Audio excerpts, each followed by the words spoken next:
Guess what? If you're a man hearing this message and you're grossly out of shape, using a dad bod as an excuse, as if somehow that's acceptable, somehow everybody's accepted you being out of shape, overweight, unable to control your eating habits, I'm here to tell you that those are all lies. That's not sexy. That's not what you want. And I'm saying that because I was that guy, and it wasn't that long ago. I turned it around. I didn't just kick back during the old pandemic that we had. It was really that time that I really started to switch up the nutrition and get back in shape and really commit to myself, because I was done feeling like shit. I did go through a divorce in 2019, 21-year marriage coming to an end. Pandemic hits the next, really within 6 months. And I was really at a rock bottom moment, trying to pick myself up, thinking, who's gonna love me? Because my whole life, my whole identity was wrapped up in that relationship. And, this is gonna sound crazy, so I am warning you, and it could offend some of you, but honestly, going through the divorce was really the best thing that could have happened to me. Do I wish it could have been different? Yeah, I wish that I would have learned how to heal myself emotionally, heal my trauma, right? Get my addictive patterns and addictive habits under control without hitting rock bottom multiple times and all the pain and suffering that it took for me to wake the fuck up. But that's not my story. I hit rock bottom. The divorce happened. It was not like this wild and crazy divorce. It wasn't this battle royal. It happened with two mature people that just knew our time was up. And yet that doesn't mean that everything was cool. I really struggled. I struggled to regain my sense of self-confidence, self-worth, self-belief. But little by little, I made adjustments. And I think even just having to re-engage in the dating scene, realizing what kind of man that I perceived I was. When I was married, I thought I was still this handsome, charming, young, sexy guy, and it's like that's not true. That's lies. That was a deception. Are you living your life as a lie right now? Do you think you're still sexy AF, but you're overweight, you're out of shape, kind of a two-pump chump type thing, a minute man? Or are you truly a sex machine? Are you really the guy that your gal dreams about and fantasizes about? I can tell you that I deceived myself. I thought I was that, and then I started dating and realizing the type of women that I was attracting in as this divorced man, and I knew that I was better than that. No offense to those ladies. I mean, I did get some pretty good-looking women, but I knew that I could be a better version. I knew that I still had more inside of me, and that's what this whole message is about. And I know a lot of men, you're carrying around a lot of guilt and shame. You're carrying around and you're eating your feelings. You're eating those suppressed emotions, and you're making all these excuses as to why you've let it go. And it's, I don't have time for it. I'm a solid dad and I'm always working and this and that. And it's like, none of that's an excuse for you to be out of shape. Because at the end of the day, even if you do have children or grandchildren for that fact, guess who they're looking to for their life, for what is acceptable? They're looking at you, Dad. They're looking at you, guy. And if you're showing them that going to work is more important than taking care of yourself, is that really your belief? Is that really what you value? Right? Getting in this line, eating out of dumpsters is more important than going shopping for healthy, nutritious food, learning how to cook healthy, nutritious meals that really don't only just feed your belly, but feed your soul, feed your body with superfoods and nutrients and vitamins and minerals, because you're willing to make that impact on the lives of your children? Or are you just saying, nah, screw it, man, we just get eat out of dumpsters, right? I call fast food dumpsters. I don't do that. I don't do fast food. Drive-through is dumpster food. And there's so many of us that we've been grown accustomed that that's okay, that the dad bod is perfectly acceptable in this day and age. And it's just, I don't think so. I know that when I was full blown rocking a dad bod, I felt like shit. I wanted to kill myself. I thought I was gonna kill myself. If it wasn't one way, it was gonna be another, which was literally probably having a heart attack. And I say this stuff very clearly and precisely because I know that pain and I don't ever want to go back there. And I'm telling you, I still struggle with the cravings and the food, the sweets. You know, I had my birthday last week, in full transparency, and, you know, I made a cake, right? I made a cake for myself, and I dang near ate half that sucker. I dang near ate half the cake. And I felt it. I felt it there for a few days. And that's just a full transparency. But it's a Sunday evening, sun's going down, and I just hit the gym. And I hit the gym yesterday, and I'm still picking up and putting down mountains, right? I can still look at the scale and say, yeah, I'm proud of that guy, right? Did I let it slip? Yes, but I'm letting you know that if even me that is on this path of discipline, and I got things moving all different directions, that I know the average guy out there that's hearing this message is also struggling.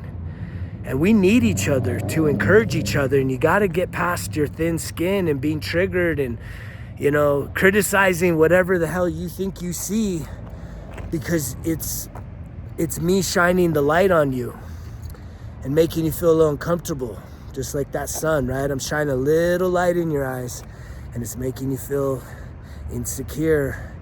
And it's because I'm speaking truth, and I'm not speaking it to beat you down and to ridicule you and to make you feel worse about yourself.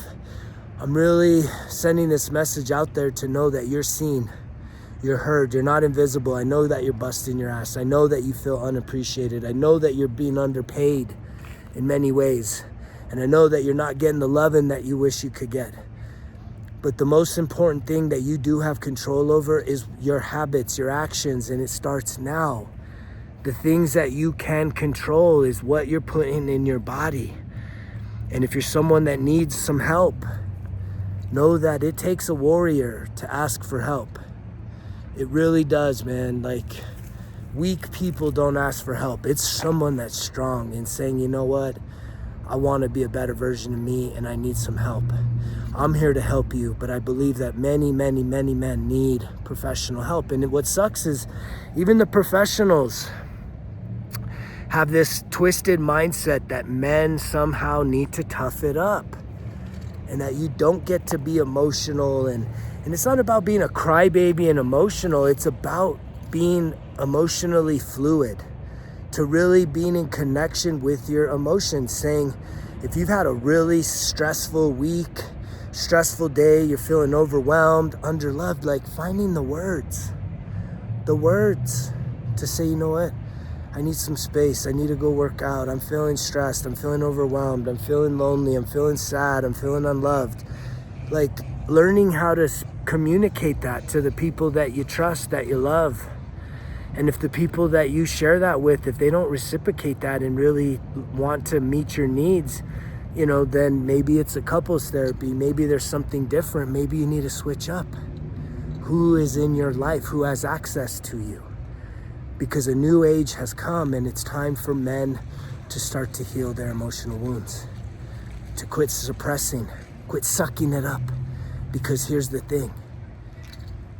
If you don't heal your pain is gonna hurt others. That is the lesson that I know. I know it from a criminal record. I've DWIs, domestic violences, and just all of the pain and suffering that I've had to experience in many seasons of isolation and failed relationships because I didn't know how to communicate how I was feeling. in a way that is safe. And I will be honest with you, there's times that I have communicated and it's been used against me, and that's kind of fucked up too, but that does happen, and it doesn't change who I am. It can frustrate me, but again, that says more about the other person than it does about you. We as men need to master our communication, have self-control and mastery over ourselves. And self-control isn't suppression. It's saying no to the things that we know is harming us and saying yes to the things that we know can benefit us. And I just got out of the gym, and that's not going to be the answer to all your problems, but I can tell you, if you're stressed, if you're feeling bottled up and you're ready to pop underneath the surface, you're hiding that, right? Explosiveness, that confrontation that's just percolating under the surface, definitely getting in the gym, pushing some weights, doing some cardio, getting the heart rate going, getting the endorphins flowing naturally. It can help to relieve that pressure, right? But also doing some more gentle things like yoga, breath work, grounding, meditation can also help you to really center yourself on yourself, to really start to connect with who you are. And so I just want to encourage you that your time is now. Don't go through another holiday season thinking you need to overeat, overdrink, overindulge, and start next year with all these broken promises, because a new year isn't going to change who you are. You still have some meat on the bone for this year, and how you finish is how you start. Have you ever heard that? How you finish is how you start. So if you finish this year strong, guess what? You're going to have a lot of momentum and enthusiasm and inspiration and motivation to kick down the door to 25 and keep that momentum going. Don't just sideline yourself because of the holidays. Rise up, straighten yourself out, figure out what you truly want. Men need a purpose. Maybe that purpose initially is to just work on yourself, improve your physical health, your mental health, your emotional health, your spiritual health, reconnect your relationship with God. These are the things that can be your biggest priority. If you're just sidelined and wasting your time, I saw someone today that says, that's it, right? They finally lost it. That's it. No more football for me. And it's because, we have these expectations, and we're tired of watching people not live up to our expectations, but we're not even willing to put ourselves on the line. And it's time to disconnect from that. Break up with your teams. I promise you, even if they win the championship, you can watch the highlights, yay, yay, yay, and you just put your head back down and you keep going to work. Win a championship for you. Be your own team captain. Elevate yourself, elevate the people around you, and start making a difference, chalking up wins in your life. That is what you have control over. You will never have control of what someone else does. And other people, the more that you put your energy on other people, they're gonna let you down. So put your energy on yourself. Start investing in yourself. It's the greatest investment. It'll be the greatest return on everything that you invest inside of yourself. It will not just fade away. It will always pay back dividends. And it will inspire other people. It's time for men to rise up and lead by our examples, and we need to start leaving all these bad habits behind. Everybody's hungry. Everybody's eating out of that dumpster today. Waiting, man. Look at all these people. They're just waiting. They're just waiting, man. Waiting. They think somehow that's more convenient than going to the store, selecting some healthy ingredients, and putting together a meal. Right? I think it's up to men to start cultivating dinner time together, sitting down, connecting with our families and our loved ones. Let's be the leaders, men. Rise up. No more excuses, because you know the drill. Results kill excuses, because if it was easy, then everybody would be doing it. But here's the thing. If it was easy, it would not be worth it. Greg's out.